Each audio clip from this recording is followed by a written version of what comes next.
Ciao a tutti e benvenuti su Minty Tarot. In questo video voglio spiegare i passi che compio nel momento che compro un nuovo mazzo di tarocchi. Sono passi che secondo me possono essere utili soprattutto a chi inizia ora ad approcciarsi al mondo dei tarocchi e compra il suo primo mazzo. Di solito quando si compra il primo mazzo si è pieni di curiosità ma anche di dubbi su come trattarlo. Sono dei passi, quelli che mi accingo a descrivere, che possono appunto aiutare a familiarizzare con il mazzo dei tarocchi e soprattutto a caricarlo della propria energia. Dunque, per quanto riguarda il primo passo, è fondamentale secondo me, appena aperta la scatola dei tarocchi e tirato fuori il mazzo dal cellophane, di purificare le carte.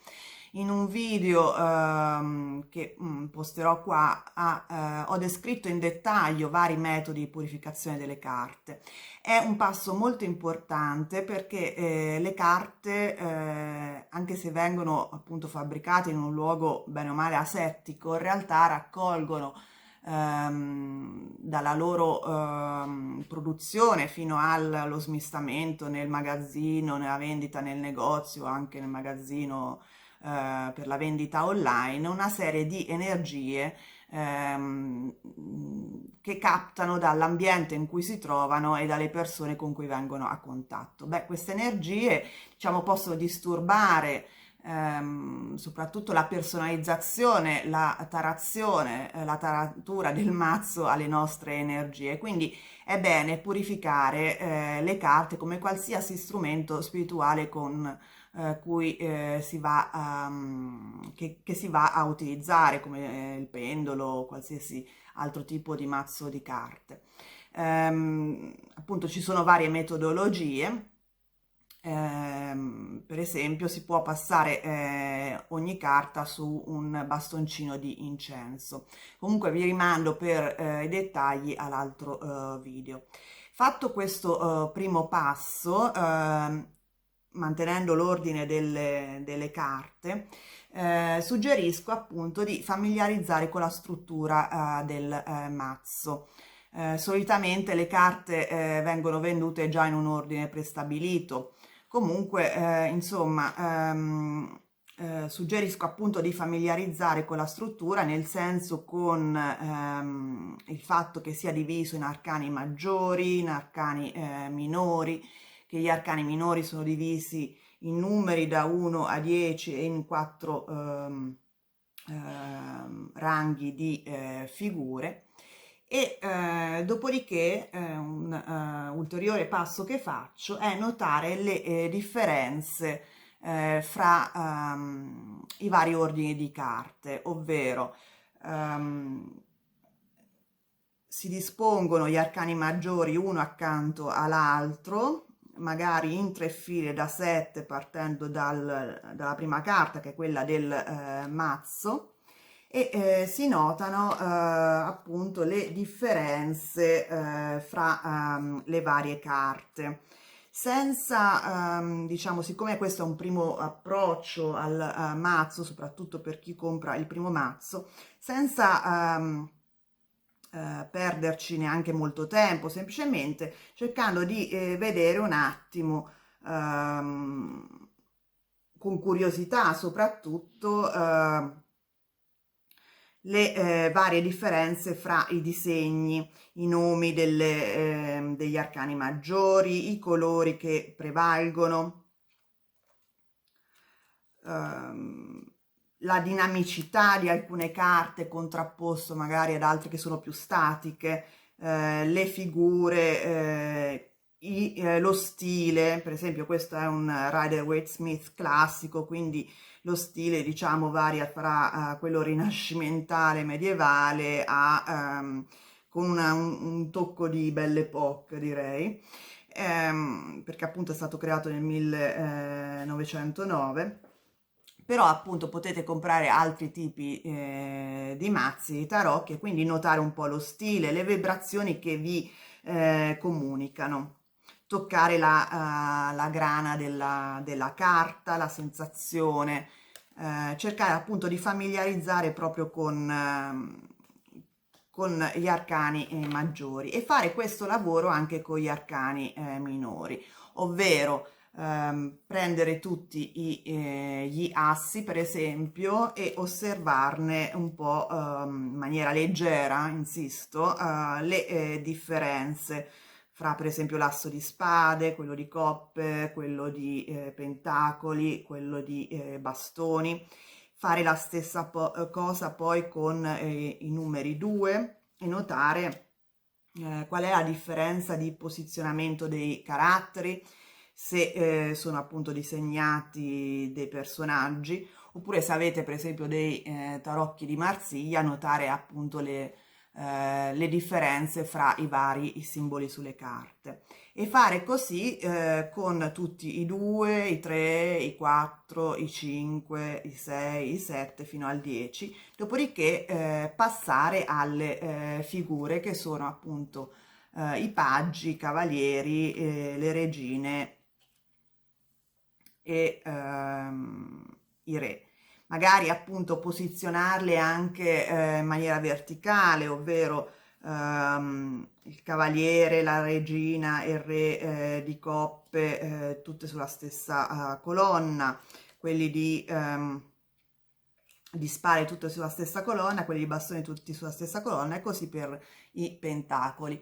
E questo per tutti gli ordini delle figure, per esempio la regina, quindi ci sarebbe una colonna fatta di paggio, cavaliere, regina e re di bastoni, e una con le coppe, una con le spade e una con i pentacoli, e notare un po' le differenze di atteggiamento, di vibrazione, di posizione, sia a livello diciamo trasversale fra i 4 paggi, 4 cavalieri, 4 regine, 4 re, e verticalmente per ogni seme, e questo vi permette appunto di avere delle prime percezioni riguardo alle figure e alle carte numerate. Un altro passo che vi consiglio di fare una volta guardato un attimo le differenze fra le varie carte è di iniziare a dividere l'intero mazzo, arcani maggiori e minori insieme, nel senso radunate tutte le carte di nuove e dividete le carte in 2 gruppi. Quelle che vi trasmettono energie positive e quelle che vi trasmettono energie un po' più negative, mettiamo così.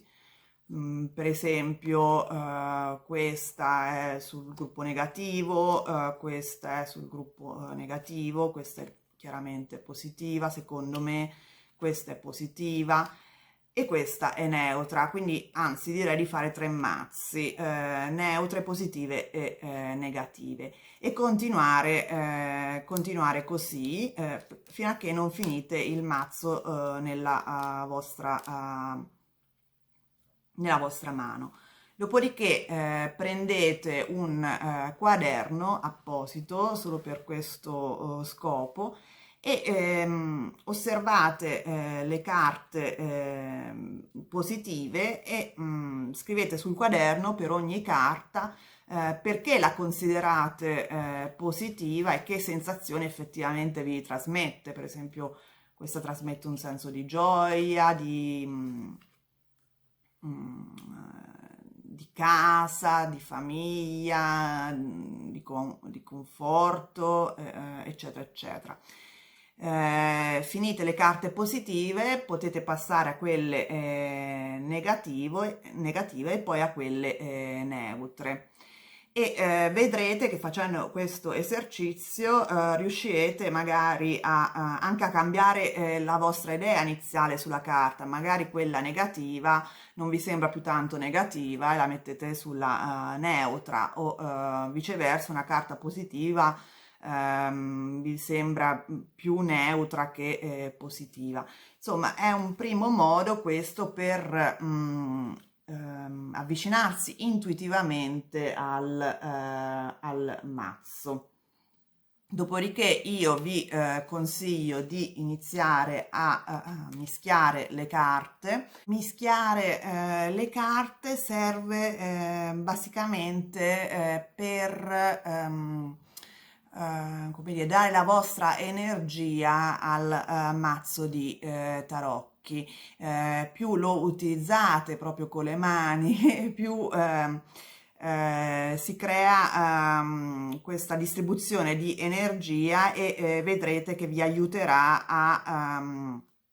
a leggerlo meglio, cioè risponderà molto meglio a voi, appunto perché c'è la vostra energia su di voi. Ho fatto un video apposito perché consiglio questo metodo di mischiare le carte, che spiego più in dettaglio in quel video che posterò qua, perché è importante usare un metodo per mischiare le carte che non rovini appunto il mazzo.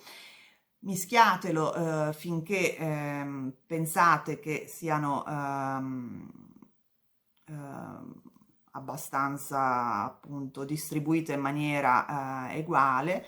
Dopodiché smazzate il mazzo e iniziate a utilizzarlo. Io consiglio di fare come prima stesa quella che ho descritto in un altro video, che serve a intervistare il mazzo stesso per capire appunto che tipo di aiuto questo mazzo in particolare può darvi.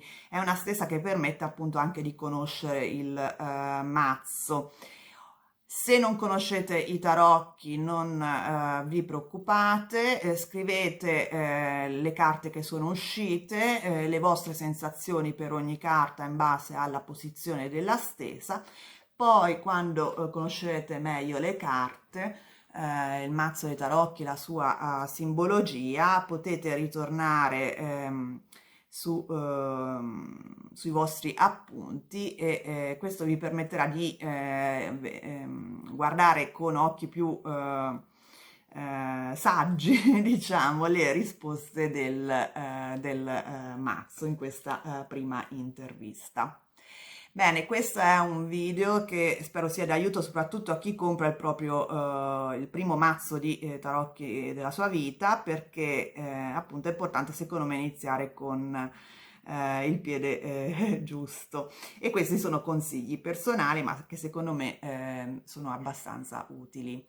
Se avete domande scrivete pure nella sezione commenti. Vi ricordo che ho attivo un gruppo Facebook dove do esercizi per conoscere meglio il mazzo dei tarocchi, per leggerlo anche in modo molto più intuitivo e per risvegliare la propria intuizione attraverso l'uso dei tarocchi.